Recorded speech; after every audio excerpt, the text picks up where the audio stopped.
রানী, আমি আপনার কাছ থেকে শুনতে চাই, আমরা আসলে ইতিহাস যে ক্ষমতা কাঠামোর সাথে কানেক্টেড সে বিষয়টা নিয়ে কথা বলছিলাম।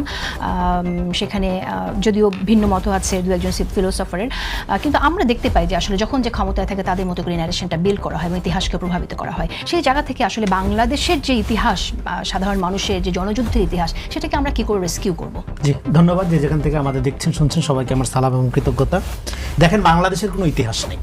বাংলাদেশ এতদিন ছিল একটা আওয়ামী ইতিহাসের বয়ানের মধ্যে। আপনি ঠিকই বলছেন, আজকে প্রোগ্রামের নামটা খুব সুন্দর, ইতিহাস বনাম ক্ষমতা। বিখ্যাত ফিলোসফার দার্শনিক আশিস নন্দী একটা কথা বলছে, those who won the past who won the present. এই ওন মানে হলো আপনার দখল করা না, বিলং করা, যে মিন করে। ফলে পাস্ট মানে অতীত না, ইতিহাস মানে আমরা একটা হলো অতীতের ব্যাপার মনে করি। ইতিহাস কিন্তু অতীতের ব্যাপার না, ইতিহাস হলো লিভিং প্রেজেন্ট। ফলে আপনার 1971 বাংলাদেশের ইতিহাসকে 71 থেকে ধরেন 1000 বছরের বাঙালি ইতিহাস বললে, হ্যাঁ, আওয়ামী লীগের লোকজন শুরু করে দেন 47 থেকে। হ্যাঁ, তো এখন ইতিহাসের নামে বাংলাদেশের কোনো ইতিহাস নেই, আমাদের প্রথম মনে রাখতে হবে। আমাদের আছে কতগুলো ইভেন্ট, সেই ইভেন্ট আমরা পূজা করি, যার যখন যেটা সুবিধা সে সেটা পূজা করে। আওয়ামী লীগ 71 পূজা করে সুবিধা হয়েছে, 71 পূজা শুরু করছে। এখন যার 24 পূজা করে সুবিধা সে 24 পূজা শুরু করছে। এগুলো ইতিহাস না। ইতিহাস কি সেটা নিয়ে অনেক রকমের আলোচনা আছে, কিন্তু সহজভাবে আমরা বলতে পারি history is nothing but a particular agency of knowledge system. আপনার জ্ঞানকাণ্ডের যে ধারাবাহিকতা, এটাকে বলে জেনিওলজিক্যাল যে হিস্ট্রি, হ্যাঁ, এই হিস্ট্রি গ্রাফিকে আপনি যেভাবে ন্যারেট করেন, বয়ান করেন, সেটাই ইতিহাস। এখানে সন তারিখ, কে স্বাধীনতার ঘোষণা দিছে, কিভাবে দিছে, উনি টয়লেটের সিপার থেকে চিরকুট ফালাইছে কি ফালাইছে না, এগুলো ম্যানুফ্যাকচারিং ফ্যাক্ট। এই ফ্যাক্ট ক্রিয়েট করা যায়। আওয়ামী লীগ অনেক ফ্যাক্ট ক্রিয়েট করছে, যে সংবিধানে মিথ্যা ফ্যাক্ট দিয়ে কিন্তু অ্যাড করছে। হ্যাঁ, এর আগে 1000 মিথ্যা বই লেখা হয়েছে যে শেখ মুজিব স্বাধীনতা ঘোষণা করছে। এই 1000 মিথ্যা বই লেখা, তারপরে এটাকে, হ্যাঁ, আপনার ফেব্রিকেটেড ফ্যাক্টস ক্রিয়েট করে তারপরে এটাকে একদম আইন করে ফেলছে। তো ফলে এখন ইতিহাসকে যে যতভাবেই ন্যারেট করুক, 1971 কেন গুরুত্বপূর্ণ বাংলাদেশের জন্য? 1971 এই কারণে গুরুত্বপূর্ণ, দেখেন, পৃথিবীতে অনেক জাতি আছে, সবাই রাষ্ট্র করতে পারে না। যখন 60-এর দশক বা 40-এর দশকের পর থেকে জাতি রাষ্ট্রের উদ্ভব বিকাশ একটা শুরু হইলো, বাঙালি মুসলমান সাচ এ বিউটিফুল এবং মানে ঐতিহাসিক কন্ট্রিবিউশন তারা রাখছে যে আমরা একটা রাষ্ট্র করে ফেলছি। কলকাতার লোকের কিন্তু রাষ্ট্র নেই, ও বাঙালি, আসামের নেই, হ্যাঁ, বা অন্যান্য এলাকার নেই। আপনি কুর্দিশরা পৃথিবীতে অনেক বড় যোদ্ধা জাতি, যুদ্ধের ইতিহাসের জন্য তারা বিখ্যাত, কিন্তু যখন জাতি রাষ্ট্র গঠন হয় তখন তারা কিন্তু একটা রাষ্ট্র করতে পারে না। ফলে আজকে দেখেন তারা প্রত্যেক ফ্রন্টে মার খাচ্ছে। তাহলে রাষ্ট্র গঠন করে ফেলার মধ্য দিয়েই আপনি উন্নত জাতিতে পরিণত হন। ফলে যখন আমাদের জনগোষ্ঠী একটা জনযুদ্ধের মধ্য দিয়ে রাষ্ট্র গঠন করে ফেললো, তখন একটি দল সিদ্ধান্ত নিল যে এই রাজনীতিটা ভুল, পাকিস্তানের পক্ষে থাকতে হবে। তার মানে সে হলো তখন in the wrong side of হিস্ট্রিতে অবস্থান করলো। এখন যে দলটা in the wrong side of হিস্ট্রিতে অবস্থান করলো, এটা কোনোদিনও জনগণের কালেকটিভ মেমোরি থেকে চলে যাবে না। এইবার তার রং সাইডে থাকা, এটা থাকা কি অন্যায়? না, অন্যায় না, ভুল। অন্যায় কি? রং সাইডে থাকা সে যে অন্যায়গুলো করছে, খুন করা, তার রেপ করা, সম্পত্তি নষ্ট করা, এগুলো যারা করছে এটা অন্যায় করছে। এটা 50,000 কোটি বছর পরে হলে এটা অন্যায় থেকে যাবে, এটা ন্যায় হবে না। যে মানুষের জীবন নষ্ট করছে, যে মানুষের সম্মান নষ্ট করছে, হ্যাঁ, শ্লীলতাহানি করছে, এগুলো অন্যায় থাকবে। ফলে এই যে memory of the nation building, হ্যাঁ, সেখানে 71 এমন একটা ইভেন্ট যেটা জাতি রাষ্ট্রের বিগিনিং, শুরু। আপনার আমাদের এখানে বলেন যেটা বলতে যে যেখান থেকে আমরা যাত্রা শুরু করলাম রাষ্ট্র হিসাবে।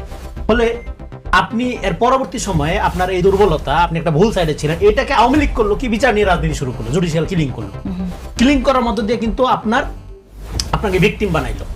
এবং ইতিহাসে মজার ব্যাপার হলো মাহমুদ মামদানি, জোহরান মামদানির বাবা, বিখ্যাত আপনার স্কলার, ওনার একটা বই আছে, ভিকটিম বিকাম কিলার্স। আপনি যাকে ভিকটিম বানান সে কিন্তু কিলার্স হয়ে উঠতে পারে। এখন আপনি তারপরে কি, এখানে একটা শেষ করি, মানে in the wrong side of হিস্ট্রিতে যে দাঁড়াইলো, তার কি রাজনীতি শেষ হয়ে গেল? তার কি ফেরার আর কোনো পথ নাই? না, আসতে ফেরার পথ দুইভাবে ফেরা যায়। এক হলো তার চেয়ে অনেক বড় রেভলিউশন করে, নতুন ইভেন্ট ক্রিয়েট করে, নতুন যাত্রার সূচনা করে। আরেকটা হলো সে যে ওখানে ভুল করছে এটা রিকগনাইজ করে, ক্ষমা চেয়ে, হ্যাঁ, তার ভুল, এবং এই যাদের কাছে সে অপরাধী তাদের কাছে ক্ষমা চাওয়া, যারা ক্ষতিগ্রস্ত হয়েছে তাদের কাছে ক্ষমা চাওয়া। হোলসেল ক্ষমা না, ক্ষমাটা হইতে হবে যে ক্ষমা করার এখতিয়ার রাখে। যেমন ধরেন আপনি আমাকে মারছেন, আমার খালাতো ভাইয়ের কাছে ক্ষমা চাইলে হবে না, আমার কাছে চাইতে হবে। ক্ষমার প্রসঙ্গটা যখন আসছে তখন বলতেই হয় যে এটা নিয়ে আমরা অনেকবার কথা বলেছি। এটা ধরেন বিশাল সমাবেশে দাঁড়াইয়া কখনো ভুল ত্রুটি হলে ক্ষমা করে দেন ভাই, এই যে ধরেন না, ক্ষমাটা মিনিংফুল হয়। ওই যে বললাম যে আমার কাছে আপনি অপরাধ করছেন, আমার কাছে চাইতে হবে। এটা তো জনে জনে যে আসলে ক্ষমা চাইতে পারবে না, ক্ষমাটা তো আসলে তাদের কথার মধ্য দিয়ে, কাজের মধ্য দিয়ে প্রকাশিত হতে হবে। এখানে যারা ভিকটিমের পাশে আপনি দাঁড়াইছেন, প্রতীকী অর্থ দাঁড়াইতে পারেন আপনি, মানে আপনি বাড়ি বাড়ি জায়গায় দাঁড়াইতে হবে তা না। আপনার ইনিশিয়েটিভ কি শহীদদের জন্য?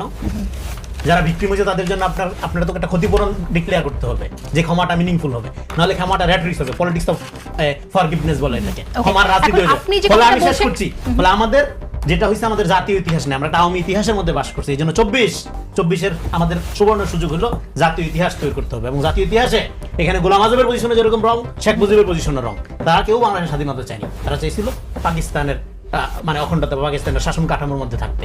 ফলে এই যে আপনার জনযুদ্ধ হয়ে গেল, এই জনযুদ্ধকে রিয়েলাইজ করার দিক থেকে এই দুইটা রাজনৈতিক কাঠামো ফেল করছে। সেদিক থেকে কিন্তু মানুষ তো জীবন দিচ্ছে, মানুষ তো যুদ্ধ করছে। ফলে এই জনযুদ্ধের ইতিহাস, যে জাতির ইতিহাস নাই, সে জাতির জনগোষ্ঠীর তার ন্যাশনের প্রতি বিলঙ্গিং তৈরি হয় না। আমাদের কিন্তু ইতিহাস নেই, এই জন্য বললাম ইভেন্ট পূজা করে। ফলে আমাদের জাতি 24 আমাদের সুবর্ণ সুযোগ হলো। আমাদের ইতিহাস কি হবে তাহলে? আমাদের এই 24-এর পরে যেটা বারবার বলি, আমাদের ইতিহাস শুরু হবে উই রিভল্ট টু বিদায় পৃথিবী। আচ্ছা, আমরা সেই বিষয়টা আসবো। 24 আমাদের সুবর্ণ সুযোগ হলো আমাদের জাতীয় ইতিহাসকে রেস্কিউ করা, মুক্ত করা। রাইট, একদমই তাই। আপনি বলছেন যে তাহলে ক্ষমা চাইতে হবে। হ্যাঁ, ক্ষমা চাইতে হবে। না, ক্ষমা চাইতে হবে দুইটা। একটা হলো হয় আপনাকে 71-এর চেয়ে বড় ইভেন্ট ঘটাইতে হবে, নতুন বিগিনিং শুরু করতে হবে। আরেকটা হলো আপনি যে ওইখানে মানে অ্যান্টি ন্যাশনাল পলিটিক্স, 71-এর চেয়ে বড় ইভেন্ট কিভাবে পসিবল? এইজন্যই তো তারা 24 পূজা করে। এইজন্যই তো তারা সবার আগে 24 পূজা করে। 24 দিয়ে 24 এবং আপনি প্রথম দিকে মনে নেই আপনার, আপনি তখন অনুষ্ঠানই করেন 24 এবং 71-কে মুখোমুখি দাঁড় করানোর একটা প্রজেক্ট ছিল। কেন ছিল? এখনো কি আছে 71? কেন ছিল এটা? কেন ছিল এটা আপনাদের তো বুঝতে হবে। এটা কেন ছিল?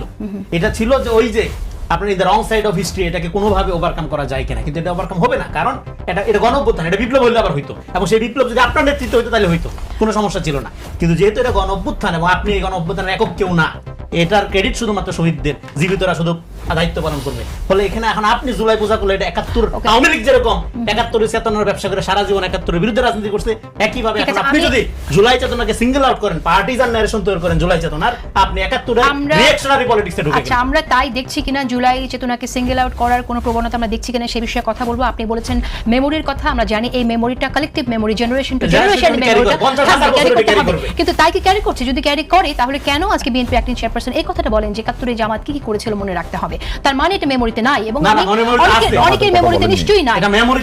কেন এটা মেমোরিতে কি আছে? কিন্তু সেই মেমোরি রিকল করতে হয় সব সময়। আচ্ছা, আমরা ফিরবো এই আলোচনায়। তবে ব্যারিস্টার শাহরিয়ার কবির, আপনিও কি তাই মনে করেন কিনা যে মানুষের এটা মনে রাখা উচিত না, যে আসলে যে কথাটি আমরা বলছি যে 1971 সালে জামাত কি করেছিল, যদি এটা বিএনপি নেতা অ্যাক্টিং চেয়ারপারসন বলেছেন, যদি এটা অন্যরাও বলে এবং আসলে মনেও করে, তাহলে সেখানে সেটাই কি উচিত কিনা? আপনি কিভাবে খণ্ডাবেন? আপনি তো জামাতের পক্ষে বলছেন। ধন্যবাদ আপনাকে। আমি আসলে একটা জিনিসে পা দিতে চাচ্ছিলাম না, সেটা হচ্ছে জনাব তারেক রহমান সাহেব এটা জামাতকে মিন করে বলছে, আই ডু আন্ডারস্ট্যান্ড, কিন্তু আমি কোনো টক শোতে এটা পা দিতে চাচ্ছিলাম এই কারণে যে আমার কাছে মনে হচ্ছে আগামী ইলেকশনে সবাই বিএনপি এবং জামাতের মধ্যে একটা ডিস্টেন্স তৈরি করার জন্য অনেক কিছু বলতেছে। সেই জন্য আপনি যখন প্রথম সেগমেন্টে যখন প্রশ্ন করছেন, আমি কিন্তু বারবার এড়িয়ে গেছি।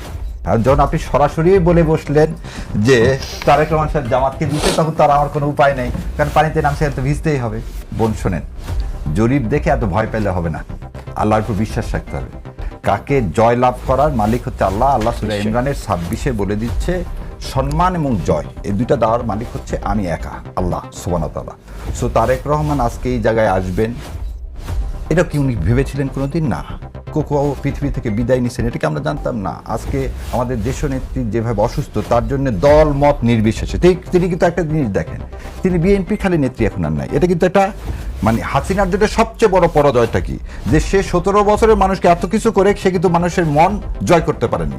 আর বেগম খালেদা মানুষের জয় করে উপরে চলে গেছে। সেই জন্য আমি চেষ্টা করেছিলাম এটাকে অ্যাভয়েড করার। এবার আপনার আসি 71। আপনি দুইটা জিনিস আমার ওই আগের বারের কথা আসছে। এক হচ্ছে 71-এ জামাতের ভূমিকা।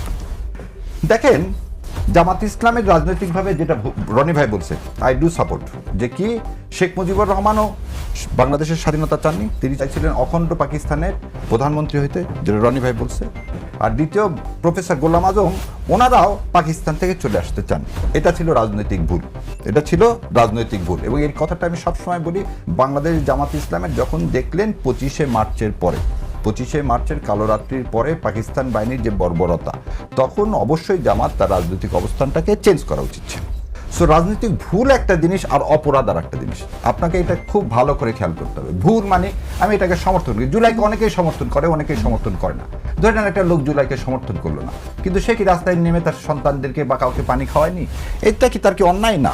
কিন্তু আপনি যেটা বারবার বলতেছেন সেটা কি হত্যা? না, আপনি কিন্তু আমি আপনি একটু না। অ্যাড করি, আপনি আমি কথা শেষ বলবেন, করি, আমি হ্যাঁ। কেন আপনি একটু অ্যাড করি। আপনি একটু আগে বিএনপির দু একজন নেতার কথা বললেন, আপনি জাদু মিয়ার কথা এখানে উল্লেখ করেছেন, কিন্তু আমি বলতে চাইছি যে দল হিসেবে একটি ব্যক্তির কথা আপনি যখন বলুন সেই জায়গা থেকে দলের কিন্তু একটা ব্যাপার থাকে, দলের যে পজিশন সেটা আমি বলতে আচ্ছা, চাইছি। আমি বলতেছি, আমি বলে দিচ্ছি আপনাকে এটা একটু শেষ করে নিই। তাহলে আপনাকে দেখতে হবে জামাত ইসলামের রাজনৈতিক ভুল আর অপরাধ এই দুটাকে মিক্স আপ করা যাবে না। ধর্ষণ, খুন, গুম এগুলোর সাথে তাহলে আপনি এখন একটু পিছনে যান। কোলাবোরেশন অ্যাক্টে 1,10,10,000 লোককে অ্যারেস্ট করা হলো, মামলা দেওয়া হলো 2,884টা, সেন্টেন্স দেওয়া হলো 752টা, এবং এই 752টার মধ্যে বাংলাদেশ জামাতে ইসলামের 2 জন ছিলেন, আব্বাস আলী খান এবং AKM ইউসুফ। বাকি সবাই কোন দলের এটা আপনারা ইন্টারনেটে গেলেই দেখতে পাবেন। সো আপনি একটা লোককে কয়বার বিচার করতে পারেন? আর আপা আছেন, আপা আমার চেয়ে অনেক ভালো ছাত্রী, অনেক গুণ। দেখেন, everyone is presumed to be innocent until proven guilty. এটা হচ্ছে একদম আপনি আমি সম্পর্কে নেগেটিভ ধারণা আপনার সম্পর্কে আমি করতে পারবো না যতক্ষণ না এটা প্রুফ হচ্ছে। তো বাংলাদেশ জামাতে ইসলাম যদি 71 সালে ভুল না অপরাধ করে থাকে তার জন্য তো বিচার হতো। আর একটা জিনিস দেখেন, সবাই যে ভুল করে, মালেক মন্ত্রিসভা, এটা হচ্ছে মালেক মন্ত্রিসভা 71 সালে, এই মালেক দুজন মন্ত্রিসভা জামাত ইসলামের নেতা ছিলেন। আর দেখেন তাহলে 5 জন হচ্ছে মুসলিম লীগের, আওয়ামী লীগের 3 জন, পাকিস্তান ডেমোক্রেটিক পার্টির 3 জন, জামাত ইসলামের 2 জন।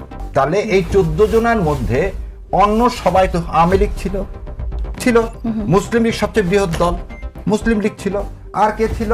জামাত ইসলাম ছিল, পাকিস্তান ডেমোক্রেটিক পার্টি ছিল। এখন আপনাকে বলি, এই স্বাধীনতার বিরোধিতা তো কমিউনিস্ট পার্টিরাও করছে। জাদু মিয়ার কথা কেন আমরা বললাম? একটা জিনিস মিস করে যাচ্ছি আমার মনে হয়, আমরা একটা জিনিস মিস করেছি। দল হিসেবে 25শে মার্চের পরে জামাত ইসলাম শুধুমাত্র রাজনৈতিক ভুলের কথা আপনি বলছেন, শুধু রাজনৈতিক ভুল কিন্তু জামাত ইসলাম করেনি। জামাত ইসলামে যে গণহত্যা হয়েছিল সেটাকে তারা সমর্থন দিয়ে গেছে এবং সেখানে তাদের নেতাকর্মীরা অনেকেই সাথে ছিল। ঠিক না, কেন এই কথাটা বলতেছি? তাহলে বেগম খালেদা জিয়া সত্য না আপনি সত্য? এই কথাটা কেন বললাম? আমি আপনাকে পার্সন বলি না। বেগম খালেদা জিয়া যখন বলতেছেন দেলোয়ার হোসেন সাইদি সাহেব কোন গণহত্যার সাথে জড়িত ছিলেন ব্যক্তিকে নিয়ে আসলেন, না, আপনি তো চার্জ নিয়ে আসছেন তার বিরুদ্ধে, গণহত্যার চার্জ নিয়ে আসছেন, সমর্থন করেছিল তখন। না, আপনাকে এটা আমি বলতেছি, আবার আপনি ভালো করে শুনেন। কাদের মোল্লা সাহেবের বিরুদ্ধে আপনি দেলোয়ার হোসেন সাইদির বিরুদ্ধে কিসের চার্জ নিয়ে আসলেন? চার্জ নিয়ে আসছেন তারা মানবতা অপরাধ করছে, গণহত্যা করছে।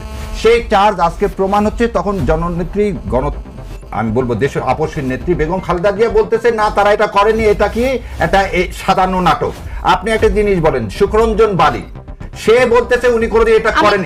আমি একটু শেষ করেন, এবার আপনি একটু শেষ করতে দেন, তারপর আপনি বলেন, যেহেতু 71 নিয়ে আসছে এটা বলতে হবে। আপনি একটা লোককে যার বিরুদ্ধে প্রমাণ হলো না গণহত্যা করছে, একটা দল গণহত্যা করছে প্রমাণ হয়নি আজ পর্যন্ত, তাকে কেন আপনি গণহত্যার লেভেলটা দিচ্ছেন? আমার এটা আপনার মাধ্যমে সারা জাতিকে বলছেন, আমিরা জামাত কি বলছেন যে আপনারা যদি চান বিচার করেন Jamaat Islam. We have that courage. আমরা এখনো বলতেছি যে গণহত্যা যদি বাংলাদেশ জামাত ইসলাম করে থাকে, আপনি বিচার করেন না ভাই। বিচার করার আগ পর্যন্ত শেষ করে দিই, বিচার করার আগ পর্যন্ত আপনি এটা বলতে পারেন না। আর দ্বিতীয়টা বলি, এই ধর্মকে এটা আমি একটু বলি, আমাকে একটু বলতে দেন আপনি। হ্যাঁ, আপনি যেটা বলছেন, আপনি একটা ব্যক্তির কথা নিয়ে এসেছেন, সেই ব্যক্তি দোষী ছিল কিনা, সেই যে এখানে সেই বিচার যে ত্রুটিপূর্ণ বিচারে হত্যাকাণ্ড হয়েছে সেটা বোধহয় অনেক আগে আমাদের এই প্রোগ্রামে আমি নিজেই বলেছিলাম। এই বিচারে আপনি বলছেন বিএনপি চেয়ারপারসনের কথা, সেখানে যে ব্যক্তিগুলোকে নিয়ে বিচার করা হয়েছিল সেই বিচারিক ত্রুটির কথা উনি উল্লেখ করেছেন, বারবার বলেছেন, সেটা আমরা জানি। কিন্তু আমি আজকে যে প্রসঙ্গটি নিয়ে এসেছি সেখানে বিএনপি ভারপ্রাপ্ত চেয়ারপারসন তারেক রহমান তিনি বলেছেন, কেউ কেউ বলে যে একবার দেখুন না জামাত, তাদের তো দেশের মানুষ 1971 সালে দেখেছে, তারা লাখ লাখ মানুষকে শুধু হত্যাই করেনি, তাদের সহকর্মীরা কিভাবে মা বোনদের ইজ্জত পর্যন্ত লুট করেছিল, এই কথাটি আমাদের মনে রাখতে হবে। এটা তারেক জিয়া রহমান সাহেব শুনেন, প্যানিকড হয়ে জরিপের ফলাফলে যখন দেখতেছে জামাত ইসলাম ভালো করতেছে, আপনি একটা জিনিস বলুন, অনেক সময় প্যানিকড হয়ে মানুষ অনেক কথা বলে, এবং আপা প্রথমে যে কথাটা বলছে সেজন্য বলছে আমি পা দিতে চাচ্ছি না, বারবার আপনার এখানে বলতেছি। কোলাবোরেশন অ্যাক্টে তো 1973 সালে আপনি বিচার করছেন, জামাত ইসলামের বিচার করছেন না? জামাত ইসলাম দল হিসাবে তাহলে কি মানবাধিকার যদি করে থাকতো তাহলে সেই রায় কোথায়?